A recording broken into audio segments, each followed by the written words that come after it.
मोदी जी की नजर में योगी और अमित शाह क्या है? योगी का व्यक्तित्व मोदी जी की नजर में थोड़ा सा हमेशा डायगनल रहा है, विरोधी रहा है। उसके कई प्रमाण है। पहली बात तो यही कि मोदी जी की प्रथम पसंद कभी योगी नहीं रहे, मुख्यमंत्री के रूप में भी योगी नहीं रहे। वरना मनोज सिन्हा का चुनाव हो चुका था, वो उन्हें मुख्यमंत्री पद की शपथ लेनी थी, लेकिन वो सारी कहानी बाद में आई सामने कि मोहन भागवत से योगी जी ने कुछ कहा था कि कभी आपसे कुछ लूंगा, और उन्होंने वो उपहार मांगा कि मुझे मुख्यमंत्री बनवाने के लिए आप पहल करिए। तो मोहन भागवत ने मोदी जी को बोला, और मोदी जी ने मनोज सिन्हा का नाम हटा के योगी का रखा। तो पहली पसंद योगी नहीं है। पहले तो मैं मोदी जी की नजर में योगी की बात कर लूं। दूसरा, वही अरविंद कुमार शर्मा वाली बात जो अभी आपने चलाई। अरविंद कुमार शर्मा के मामले में एक विरोधी व्यक्तित्व के रूप में योगी जी सामने आए। वो तो सबको मालूम है, पत्रकारिता ही नहीं, राजनीति के हलकों में भी इसकी बड़ी देर तक चर्चा होने ही वाली है। और एक एक चीज और भी रही, जो कि जब ये चुनाव 2022 का हो रहा था विधानसभा का, तो उसमें मोदी जी को चेहरा बनाकर चुनाव लड़ना था। कुछ पोस्टर एकदम छप भी चुके थे कि मोदी जी को ही केवल चेहरा बनाया जाएगा। लेकिन बाद में योगी जी के थोड़ा सा पहल करने पे, या ये तो कहना ठीक नहीं है कि विरोध करने से, उनके ऐसा चाहने से पोस्टरों में और सब जगह मोदी और योगी के चित्र आए। तो और बहुत सारी चीजें हैं, और योगी अक्सर गाहे बगाहे अपनी मजबूती के प्रमाण पत्र देते रहते हैं उन्हें, और उनको बताते। अभी कल कल ही तो उन्होंने गर्भगृह में डाल वो पत्थर रखा है अयोध्या में। तो वो उनको बताते भी रहते हैं, देखिए हम उस प्रदेश से हैं जहाँ 80 सीटें हैं मोदी जी। हम उस प्रदेश से हैं जहाँ पर आपके सारे मुद्दे एग्जिस्ट करते हैं। राम भी यही है, कृष्ण भी यही है, शिव भी हैं। तो आपको मुद्दे तो यूपी से ही मिलेंगे। ये बार्गेनिंग भी उनकी हमेशा मोदी के साथ गाहे बगाहे अस्पष्ट रूप से चलती और है। आजकल तो मीडिया में मोदी मोदी के मॉडल को फॉलो भी कर रहे हैं वो मीडिया में चर्चा वाले। जी हाँ।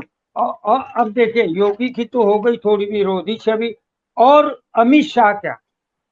अमित शाह उनके साथ राजनीतिक जीवन जब प्रारंभ हुआ, केशुभाई पटेल का जब उन्होंने सफाया किया मोदी जी ने गुजरात में, तब उनके साथ अमित शाह थे। जब उन्होंने अडवाणी मुरली मनोहर जोशी का सफाया किया, तब उनके साथ थे। उम्र के 75 साल जो आपने मुद्दा उठाया, उस 75 वर्ष के का आड़ लेकर इन्होंने जब सुमित्रा महाजन को राजनीति में किनारे लगाया, तब अमित शाह इनके साथ थे। संजीव भट्ट वाले मुद्दे में अमित शाह पूरी तरीके से इनका, गोधरा के दंगे में जो तमाम प्रश्न उठे हैं, जो जीवन भर उठेंगे, कभी ना कभी ये प्रधानमंत्री पद से किनारे जाएंगे। तब ये सारी चीजें अमित शाह। और भी एक बात बोल दें, मानसी सोनी का जो पीछा हुआ था, मैं वो बात बहुत संक्षेप में बोलूंगा। उस समय भी मोदी जी और अमित शाह का नाम दोनों का आया था। तो अमित शाह इनके प्रथम व्यक्ति हैं और रहेंगे अंत तक। तो जब भी इनको नाम चुनना होगा किसी का अपने बाद, तो वो योगी का कभी नहीं चुनेंगे, क्योंकि योगी मोदी को कभी भी किनारे कर सकते हैं, मगर अमित शाह हमेशा मोदी को अपना गुरु, अपना दोस्त, अपनी अपना सब कुछ, बल्कि एक ही राजनीति में ये मुहावरा लाऊं कि एक ही थैली के चट्टे बट्टे हैं अमित शाह और मोदी जी। तो ये कहना कोई ऐसा नहीं है कि गलत है। और राजा ठीक हमेशा, है। हम्म। राजा जब जाता है तो अंतापुर में से किसको चुनता है? या तो राजकुमारी को या राजकुमार को। तो मेरे ख्याल से गुजरात से यही चुने जाएंगे। मोदी जी की पहली पसंद अमित शाह ही होंगे, और योगी बिल्कुल नहीं होंगे। लेकिन अ, हम्म। अब ये है, आरएसएस क्या चाहेगा कि वो, ऐसे तो शिवराज सिंह चौहान भी सामने आएंगे, वो तो 3 बार के मुख्यमंत्री। तो ये तो 2 ही बार के हैं योगी जी, लेकिन ठीक है वो बड़े प्रांत के हैं।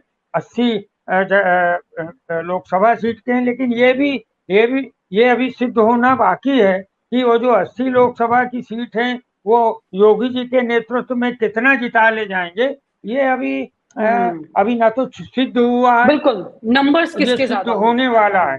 इसलिए बिल्कुल सर। हाँ, इसलिए विधानसभा में ये चुनाव जीते हैं तो ये बात सही है, और दिल्ली से जिताए गए हैं, ये बात अखिलेश की, मैं इस बात का समर्थन करता हूँ। और दिल्ली से खाली ये नहीं कि खाली आ गए थे मोदी जी, दिल्ली से चुनाव आयोग भी आया था, दिल्ली से भी बहुत सारे आए थे, गुजरात की पुलिस भी आई थी, और सारे जो ईवीएम आई थी, अभी भी प्रश्न उठ रहा है 19 लाख ईवीएम कहाँ है, ये आरटीआई में जवाब दीजिए ना। और 19 और पूरे घर में यूपी के ईवीएम मिली है, और गाड़ियां गुजरात की घूम रही थी। तो दिल्ली से पूरा पैकेज आया था, जिसमें गुजरात भी शामिल है। तो ये कहना कि योगी जी बड़े अपने लायकियत से जीते हैं, तो ये तो मेरे ख्याल से गलत है। लेकिन उनका राजनीतिक व्यक्तित्व जो है, वो जाहिर सी बात है कि राष्ट्र में भारतीय जनता पार्टी के जो 2 3 4 नाम हैं, उनमें योगी जी का नाम है। और मेरी नजर में कभी भी मोदी जी गलती नहीं करेंगे कि योगी को किसी बड़े पद पे यूपी के बाहर निकाल कर प्रधानमंत्री पद के लिए तो सवाल ही नहीं, वो ऐसा कुछ करें। मेरी नजर में तो जी वो जब भी करेंगे तो वो अमित शाह को ही करेंगे, या फिर जो भी व्यक्ति उनकी नजर में उस समय जी होगा, सर। उनका जो जी यस मैन बनेगा उसको। और आप हमसे जुड़े रहने के लिए सब्सक्राइब करें YouTube पर, फॉलो करें ट्विटर पर और लाइक करें Facebook पर। और ज्यादा जानकारी के लिए आपको टाइप करना होगा सिर्फ न्यूज नशा।